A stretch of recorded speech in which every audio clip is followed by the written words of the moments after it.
Hey guys, did you know that flint arrowheads are one of the sharpest man-made objects? It's true, even with all our modern steels, we're not able to match the sharpness of those old blades. To this day, doctors will use obsidian scalpels for their surgeries at times because of just how sharp they are. It's said that we're able to fracture those stones to the atomic level so we can get a much sharper than anything that we can accomplish with steel and a grindstone. Stones have been very useful to us as humanity ever since God created us. We've been using them for many different objects in many different ways. Even to this day, we still put them to use. But you know, one thing that I've never seen a stone do is cry out. I've heard them go whizzing by my ears when I'm lawn mowing or weed whipping, but I've never heard them cry out.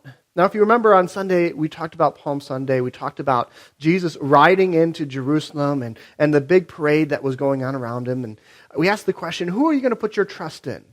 Are you going to trust in God? Or are you going to trust in the crowds that are going to be praising you one day and then maybe the next day they're going to be calling for your crucifixion? We also talked about what are you going to do with Jesus? Are you going to treat him properly as he really is? Or are you going to try to use him for our own goals, like those in the crowd were doing? But one thing we didn't talk about was this cryptic statement that Jesus made in Luke 19, where he talked about stones.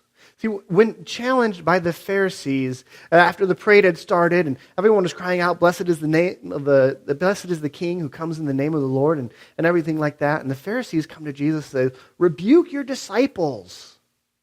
Jesus looks at them and he tells them, he says, "I tell you, if these were silent, the very stones would cry out." Well, what does this mean? I mean, as we discussed, stones are very useful, but crying out?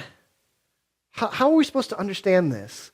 Well, many see this as a reference back into the Old Testament, of this idea that the ground is seen as speaking out when an injustice takes place. One of the most common places that we see it is in the Cain and Abel story. And after Cain kills Abel, God comes to him and says, "Your brother's blood calls out to me from the ground."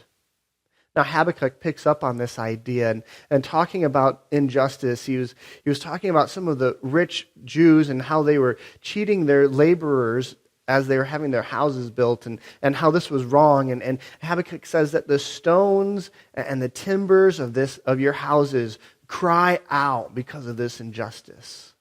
Now, what does Jesus mean by this? Well, he is telling the Pharisees that to stop this parade would be an injustice. And let's also say there's a little bit of a rebuke in that. The Pharisees, with their human eyes, were unable to see what the inanimate world automatically knows, that this is the right time to be praising God. They could not see the truth that Jesus was riding into his kingdom. And even if everybody else misunderstood what that meant, it was still a time for praise and a time for people to honor God.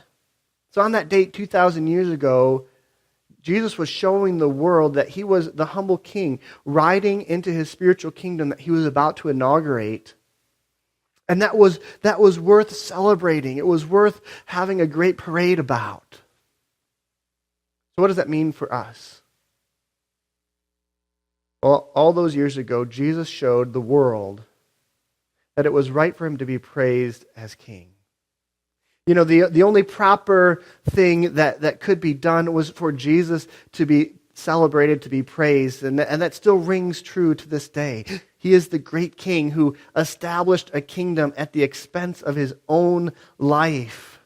He saves us from sin and ourselves, and he deserves to be praised. Let's make it a point in our life to lift Jesus up with praises to our King.